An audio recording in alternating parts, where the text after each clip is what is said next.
You got your choice of 2 combines. What you going with here?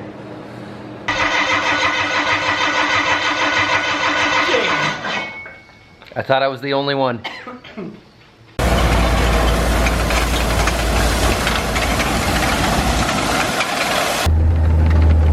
Hey Bessie, we need that shade. Yeah, you should patent that. That's pretty nifty, pretty slick.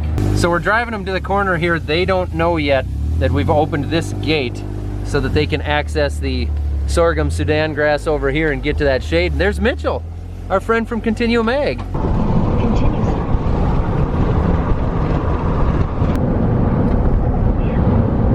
And everything looks like this again. And that is flat, and some of it's turning brown, but even if it continues to grow there, I don't know how these guys are gonna be able to pick that up, or if they'll have to try, or I don't really know.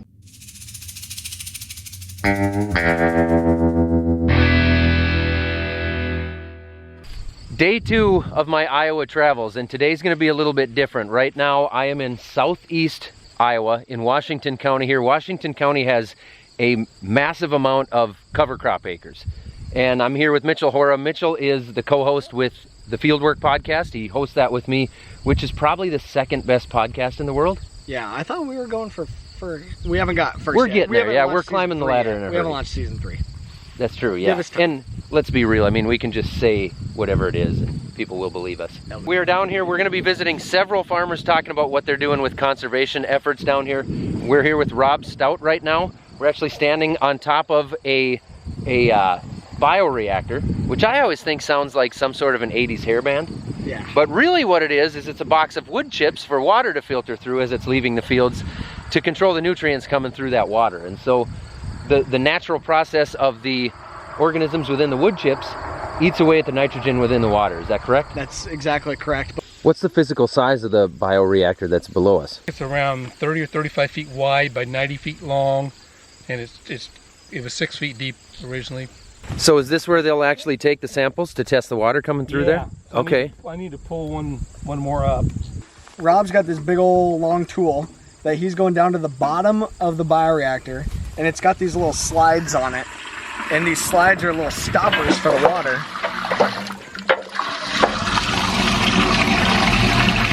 Now he pulled that up, so now all the water is free to run out. So he's speeding up the process. Speeding up the process, but it's more so it's allowing the process to work correctly. We are now at the 2nd part of our field trip here. We're over at Dave Moeller's shop, and he's just down the road from Mitchell here, not too far. But one of the things that he really specializes in is the equipment side of things, and making the equipment work for the operation that you're in and fine-tuning it to you. So we just had a really interesting conversation, recorded an episode of Fieldwork where we talked a lot about how the equipment can have a huge impact on what you're doing with your operation. So for example, like the no-till around us that we just haven't had good success with, they talked about some of the various changes that they've made to their planter, to the row units, to fit that system. You got your choice of 2 combines. What you going with here? We got the R62 and the SEP. I'm gonna be honest with you, I'm gonna take the green one. Oh, you're gonna take the green one? Yeah, I mean, if I have to take one of them. You're going with the wrong color. I'm sorry, Zach. That's just the wrong color. Silver all the way. He's an expert, Zach. What are you? Dave just gained a bunch of loyal fans, though. Yeah. There's a lot of diehard Gleaner guys out there. There is. We just talked to them for like 4 hours. Yeah. We talked a lot about machinery and gleaners and planters and dialing it all in, and everything. It's simple. And now Annie's gonna be mad at us. We're late. We gotta go. Where are we going? I don't know. Follow me. Okay. That was actually a fantastic conversation. That's gonna be a good podcast there. Just talking to these guys about how the machinery, the equipment you use on your farm has to be right for what you're trying to do. Otherwise, you're not giving it a fair chance. And so if you're gonna switch up your operation, you gotta make sure you have the network and the networking, the education and the help and the know-how to really understand what you're doing and make sure you're making the right choices with the equipment instead of trying to completely change up your operation by using the same equipment. Mitchell, just feed him the cookie. Oh, man. Okay, no That's Case. That's the dog that broke down last summer. Case, do you have anything to say?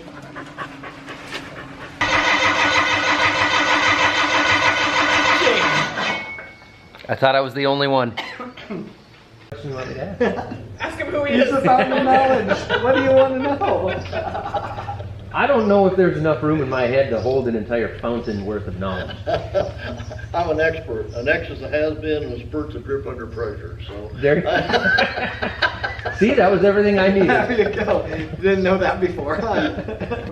Well, now that's like the thing. That's easier than doing to So much easier. The weed control, You need a rain, Mitchell.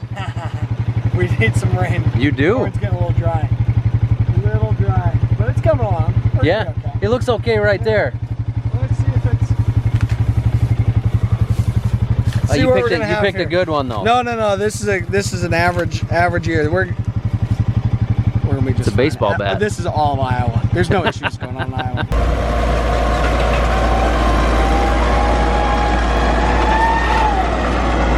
Tell me what we're doing out here. We already harvested mustard off of this farm. We're gonna plant a little bit of cover crop on it right now, just as kind of a trial run actually for this specific deal. We've never had mustard before.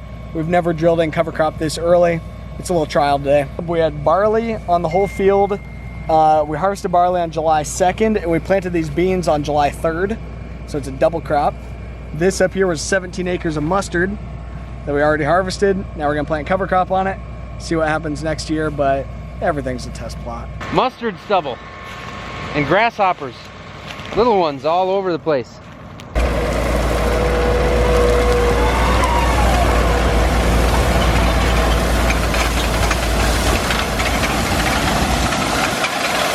There we go. That fungus. That's what you want right there. That's good fungus? That's good fungus. It's awesome. Do you smell it? I do. That's that mustard. That's It smells freaking terrible. But yeah, this is what you freaking want. Fungus. Ugh.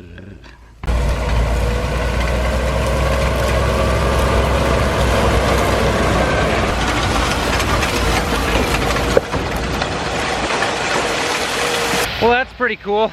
It's nice to smell a little dirt being pulled up again, and it's just awesome. Beautiful day too. Mitchell, did you know we did 5 podcasts today? Oh my god. And not one helicopter came to get us. Well, we saw the helicopter, but it just drove by. It went by, it didn't see us sitting there doing a dang it. podcast. Yeah, we had a long day. We did.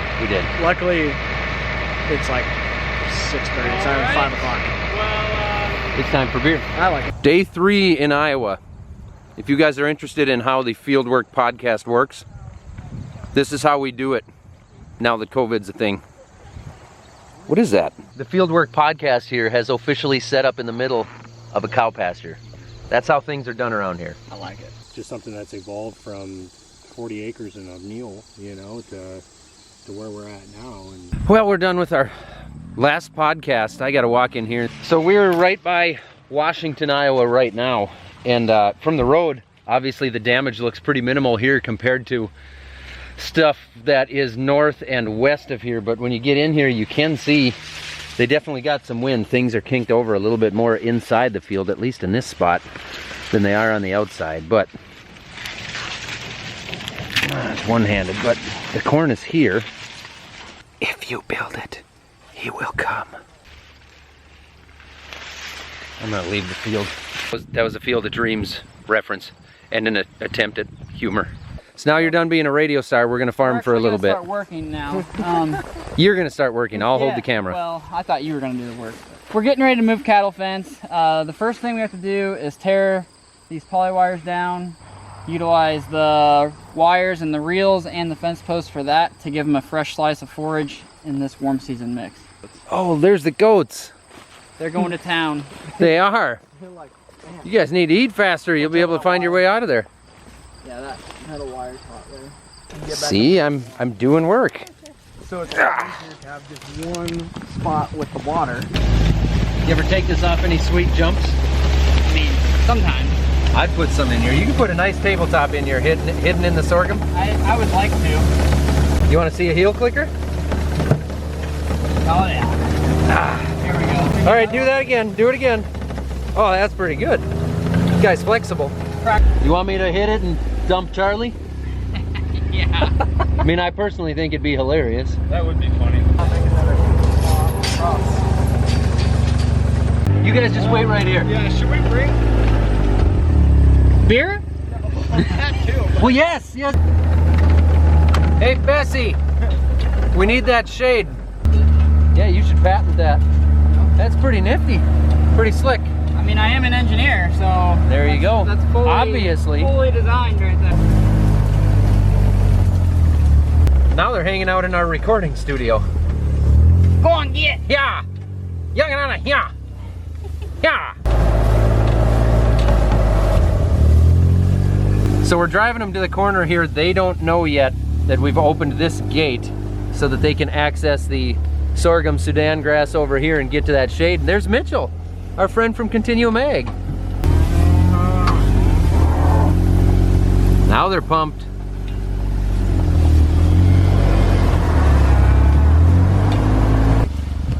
See if we can get an interview with this one right here. Excuse me. You want to talk to me just for a minute? No? All right, that was Michael Vidito of Long Creek Pastures, and I just want to say thank you, Michael. And we got a couple other quick stops to make before I head home. It's gonna be another late night, but my plan is to go see some more of the destruction through central Iowa. Stout seed sales. Stout seeds, let's check it out. It's like an episode of Cribs. Yeah. Oh, that's what I'm talking about. All right, this is Trent Stout at Stout Seeds, and according to him, this is where the magic happens. Explain to us what we're looking at here. Well, I mean, we do a lot of our toting out of this contraption here. We got a scale hopper up top there. We just created a bypass. That's a seed treater. This is where all the processed seed would come into. Gotcha. So once it's cleaned through a cleaner, then we'll either bring it in and bulk hopper bottoms where we have the tanks outside for storage. They all feed into this scale here that we can tote out from, or we do small bags through this bagging line on the other corner. Dig in there, Mitchell. Ooh. OSHA approved ladder.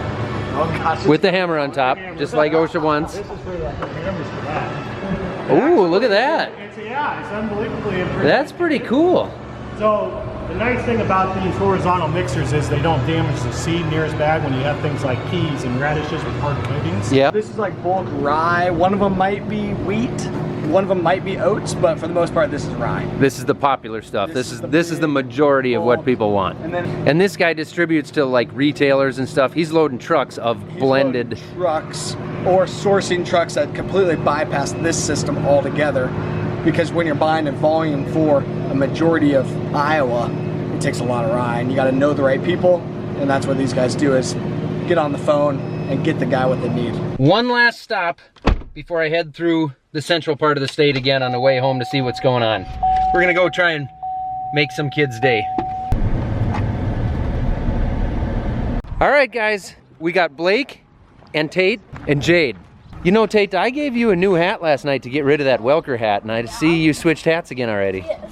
These are our calves. These are the calves. We're going to show them at the fair, some of them, and then other ones. I don't know what we're going to do with. Probably just feed them out and sell them at the sale barn. Which one's your favorite? Bear. Bear. Oh yeah, Bear's the one you told me about last night. What's the cat's name? Cozy. Cozy. She looks like she's cozy up there. That's a nice 4020. You get to drive that? Oh, yeah. All the time? That's what we run on the cultivator. We got the loader tractor. Yep. 70, 30. Sweet How many corn, acres of sweet corn do you plant? Probably an acre and a half to 2 acres. Okay. Do you sell it then? Do you sell it locally? No, we just we pick it for us, and then we, like, some of our family friends and stuff just come out and they pick it. Good, you want some? Sure. Yeah, I'll buy a dozen. You don't have to buy it. You have for free. It's right there. What do you have for a combine? S series? S660. 660. Big green dozer. 8440. Yeah. You drive that? Yes. Yes. As a matter of fact, 2 years ago I blew the motor in it. Oh no. Did you change the motor out then? Yes. Yes. That was a long day. And then there's the digger. The digger? You call it a digger or a field cultivator? Field. Field cultivator. You use that much? Oh yeah. Yeah, quite a bit. All over ground before we plant. Get Do you? started with it. Level it off with that, huh? Yep. All right, guys. I need some sweet corn. Okay. Okay.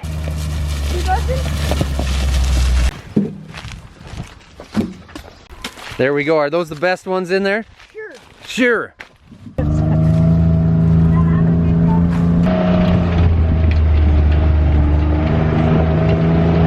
Got my sweet corn now, so we can take that home and feed it to the rest of the family. So thanks Blake, Tate, and Jade for showing us around your farm. Now it's time for me to head home.